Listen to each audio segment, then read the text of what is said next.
पिछले अध्याय में हमारा प्रसंग था स्यमंतक मणि की कथा, जिसमें गर्ग जी वसुदेव जी को समझा रहे थे भगवती दुर्गा अपने भक्तों की दुर्गति का विनाश किस तरह करती हैं।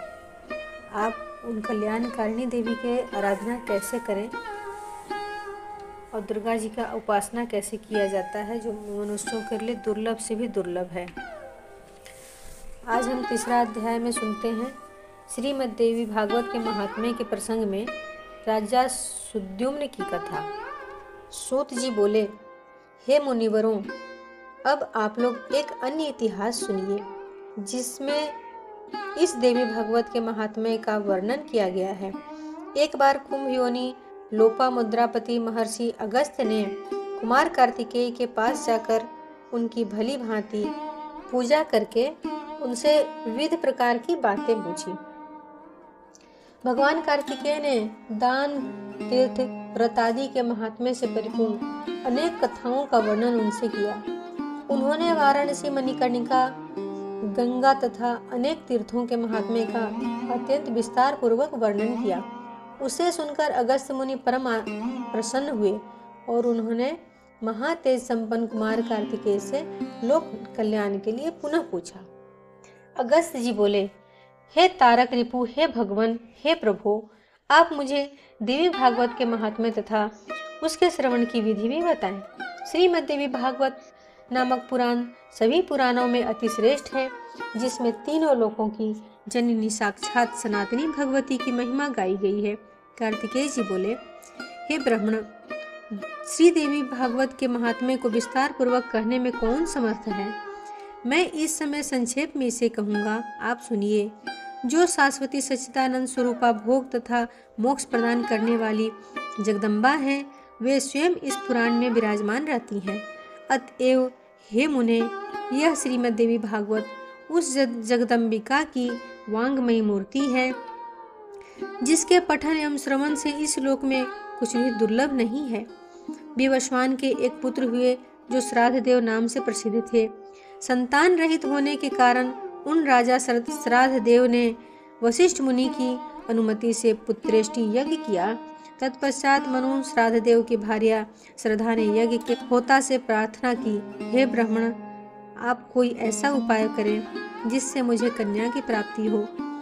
अतः होता ने मन में कन्या प्राप्ति का संकल्प करते हुए आहुति डाली और उसके विपरीत भाव के फलस्वरूप एक कन्या उत्पन्न हुई, जिसका नाम इला रखा गया। इसके बाद पुत्री को देखकर उदास मन वाले राजा श्राद्ध देव ने गुरु वशिष्ठ से कहा, हे प्रभु, पुत्र प्राप्ति के आपके संकल्प के विपरीत यह कन्या कैसे उत्पन्न हो गई। यह सुनकर महर्षि वशिष्ठ ने ध्यान लगाया। इसमें होता का व्यतिक्रम जानकर वे इला को पुत्र बनाने की कामना से ईश्वर की शरण में गए। मुनि के तप प्रभाव से और भगवान की कृपा से सभी लोगों को देखते देखते इला कन्या का से पुरुष में परिवर्तित हो गई। इसके बाद पुरु वशिष्ठ ने पूर्ण रूप से संस्कार करके उसका नाम सुद्युम्न रखा। वे मनुपुत्र सुद्युम्न सभी नदियों में निधानभूत सागर की भांति सभी विद्याओं के निधान हो गए। कुछ समय बीतने पर सुद्युम्न युवा हुए और एक दिन सिंधु देशीय घोड़े पर चढ़कर वे आखेट के लिए वन में गए। अपने सहचरों के साथ वे कुमार सुद्युम्न एक वन से दूसरे वन में जाते हुए भटकते रहे और फिर संयोग से वे हिमालय की तलहटी के उस वन में पहुंच गए, जहां किसी समय देवाधिदेव भगवान शंकर अपनी भार्या अपर्णा के साथ आनंद पूर्वक मुद्रा में रमण कर रहे थे। उसी समय भगवान शंकर के दर्शन की अभिलाषा से मुनिगण वहां आ गए और उन्हें देखकर पार्वती जी लज्जित हो गई। तब शिव और पार्वती को रमण करते हुए देखकर उत्तम व्रत धारण करने वाले वे मुनिगण वहां से लौटकर बैकुंठ धाम की ओर चल दिए। तदंतर अपनी प्रियतमा को प्रसन्न करने के लिए भगवान ने उस अरण्य को शाप दे दिया कि आज से जो भी पुरुष यहाँ प्रवेश करेगा वह स्त्री हो जाएगा। तभी से पुरुषों ने उस वन में जाना त्याग दिया था और संयोगवश वहां पहुंचते ही सुद्युम्न एक लावण्यमयी स्त्री के रूप में परिवर्तित हो गए। अपने सभी अनुचरों को पुरुष से स्त्री तथा घोड़ों को घोड़ियों के रूप में रूपांतरित हुआ देखकर सुद्युम्न आश्चर्यचकित हो गए।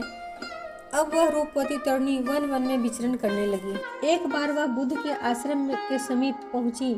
स्थूल तथा उन्नत स्तनों वाली, बिंब फल के समान लाल ओठों वाली, कुंद फूल के समान श्वेत दांतों वाली, सुंदर मुख तथा कमल के समान नैनों वाली उस सर्वांग सुंदरी तरुणी को देखकर कामदेव के बाणों से बिंधे हुए अंगों वाले भगवान बुद्ध उस पर मोहित हो गए।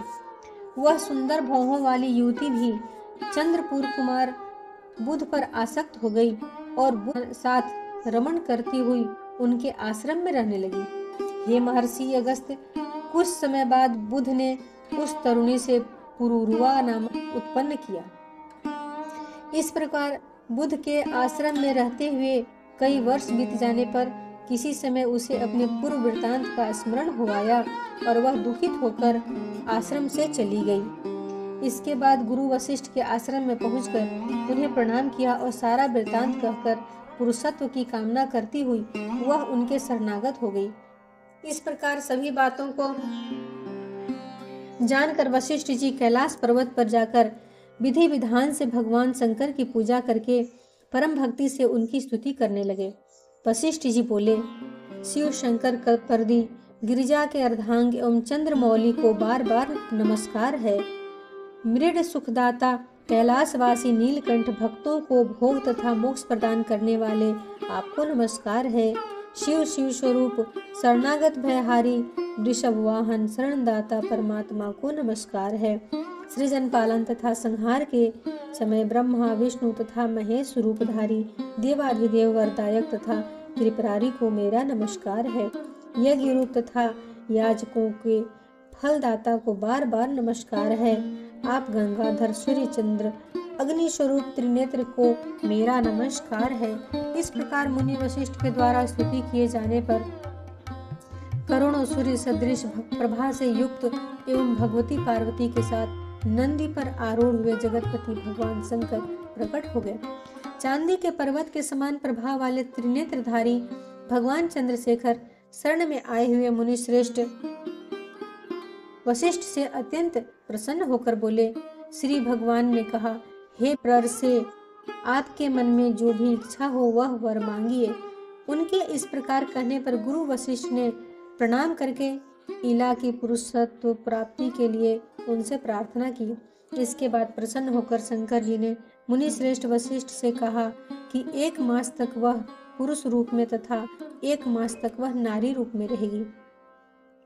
इस प्रकार शिव से वर प्राप्त करके महर्षि वशिष्ठ ने वर प्रदान करने के लिए सदा उत्सुक रहने वाली जगदम्बिका पार्वती को प्रणाम किया।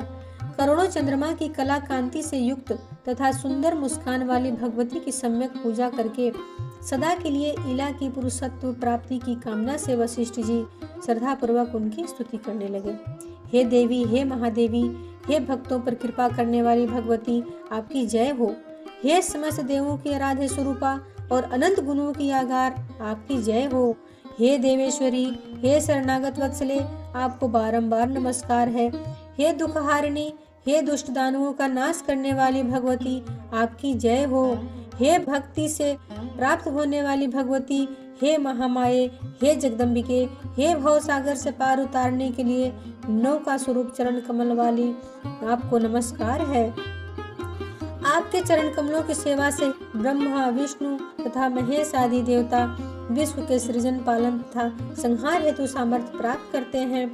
पुरुषार्थ चतुष्ट मतलब धर्म अर्थ काम तथा मोक्ष प्रदान करने वाली हे देवेश्वरी, आप प्रसन्न हो। हे देवी, आपकी स्तुति करने में भला कौन समर्थ है, अतः मैं आपको केवल प्रणाम कर रहा हूँ। महर्षि वशिष्ठ जी द्वारा इस प्रकार भक्ति पूर्वक से स्तुति किए जाने पर नारायणी पराम्बा दुर्गा भगवती तत्काल प्रसन्न हो गईं। तदंतर भक्तजनों का दुख दूर करने वाली महादेवी ने मुनि वशिष्ठ से कहा, हे मुनि श्रेष्ठ, आप सुद्युम्न के घर जाकर भक्ति पूर्वक मेरी पूजा करें।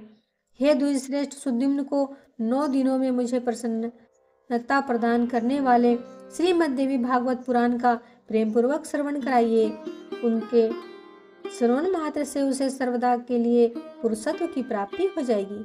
ऐसा कहकर भगवती पार्वती तथा भगवान शंकर अंतर ध्यान हो गए। इसके पश्चात वशिष्ठ जी उस दिशा को नमस्कार कर अपने आश्रम को लौट आए और सुद्युम्न को बुलाकर उन्होंने देवी की आराधना करने के लिए उन्हें आदेश दिया। अश्विन मास के शुक्ल पक्ष में जगदम्बा की विधिवत पूजा करके वशिष्ठ जी ने राजा को नवरात्रि विधान के अनुसार श्रीमद् देवी भागवत पुराण सुनाया। इस प्रकार अमृत स्वरूपा श्रीमद् देवी भागवत पुराण को भक्ति पूर्वक सुनकर और गुरु वशिष्ठ का पूजन वंदन करके सुद्युम्न ने सदा के लिए पुरुषत्व प्राप्त कर लिया। महर्षि वशिष्ठ ने सुद्युम्न का राज्याभिषेक किया और वे प्रजाओं को प्रसन्न रखते हुए धर्म पूर्वक भूमंडल पर शासन करने लगे। सुद्युम्न ने अत्यंत श्रेष्ठ दक्षिणा वाले भांति भांति के यज्ञ किए और अंत में पुत्रों को राज्य का शासन सौंपकर वे देवी लोक को प्राप्त हुए। हे विप्रों, इस प्रकार मैंने आप लोगों को इतिहास सहित देवी महात्म्य बता दिया है। यदि कोई मनुष्य शुद्ध भक्ति के साथ इसे पढ़ता अथवा सुनता है तो वह देवी की कृपा से इस लोक में संपूर्ण कामनाओं की प्राप्ति करके अंत में देवी के परम सत्य स्वरूप सालोक्य को प्राप्त कर लेता है। इस प्रकार श्री स्कंद पुराणे मानस खंडे श्रीमद् देवी भागवत महात्म्ये देवी भागवत व श्रवणादिलायाः पुंस्य प्राप्ति वर्णन नाम तृतीय अध्याय। अगले अध्याय में आप देवी भागवत के महात्म्य के प्रसंग में रेवती नक्षत्र में पतन और पुनः स्थापन की कथा सुनेंगे। देवी भगवती के